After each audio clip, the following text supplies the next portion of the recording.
me being the mother of 3 kids and thinking I was a good mom.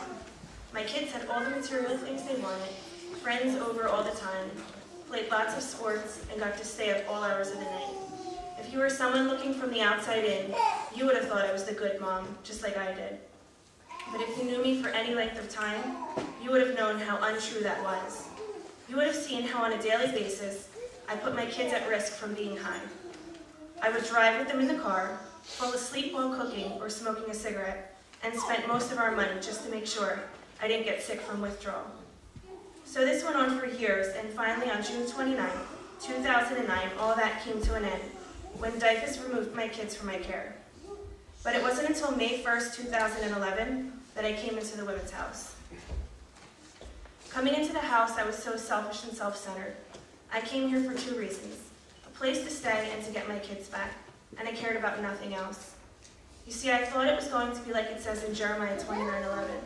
Well, the way I took it then was, he was going to give me what I wanted, and he would give it to me right now. But what I failed to realize was that in just a few verses before that, Jeremiah was telling the Babylonians in verses 5 through 7, build houses and settle down, plant gardens and eat what they produce, marry and have sons and daughters, find wives for your sons, and give your daughters in marriage, so that they too may have sons and daughters. Increase in numbers there. Do not decrease. Seek the peace and prosperity of the city, to which I have carried you into exile. He's telling them to plant their feet where they're at. Then in verse 10 it says, this is what the Lord says, when 70 years are completed for Babylon, I will come to you and fulfill my gracious promise to bring you back into this place.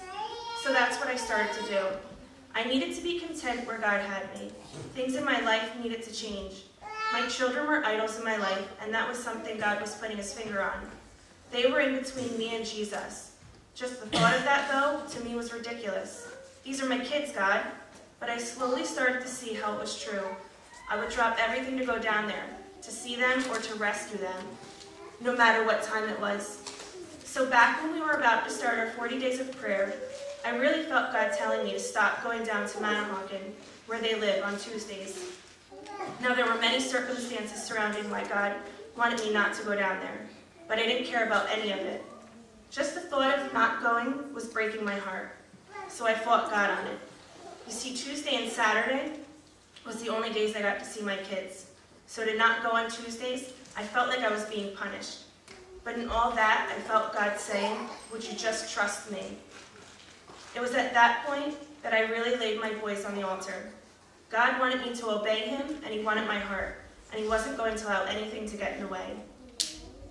Genesis 22:2 says, then God said, take your son, your only son, whom you love, Isaac, and go to the region of Moriah. Sacrifice him there as a burnt offering on one of the mountains I will tell you about.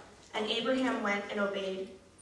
Genesis 22:9 says, when they reached the place God had told him about, Abraham built an altar there and arranged the wood on it. He bound his son Isaac and laid him on the altar, on top of the wood. Abraham obeyed God. Genesis 22:15 through 18 says, the angel of the Lord called to Abraham from heaven a second time and said, I swear by myself, declares the Lord, that because you have done this and have not withheld your son, your only son, I will surely bless you and make your descendants as numerous as the stars in the sky and as the sand on the seashore. Your descendants will take possession of the cities of their enemies, and through your offspring, all nations on earth will be blessed because you have obeyed. Abraham obeyed God and was blessed. By me not going on Tuesdays, it has opened so many doors. By saying yes to Jesus, my kids started pursuing me. They're now calling me, texting me, asking me to come over more often, and it helped our relationship grow. I am now able to speak life into them. God has had me on a journey these past 2 years, and he has used each and every one of you along the way. You have all played a part in how my life has changed. From coming to long court days with me, to listening, encouragement, speaking truth, prayers, reaching out to my kids, or to just going to battle with me, in the end, God is victorious and his promises are true. 1 Corinthians 12:12. Just as a body, though one, has many parts, but all its parts, many, form one body, so it is with Christ. And 1 Corinthians 12:21 says, the eye cannot say to the hand, I don't need you, and the head cannot say to the feet, I don't need you.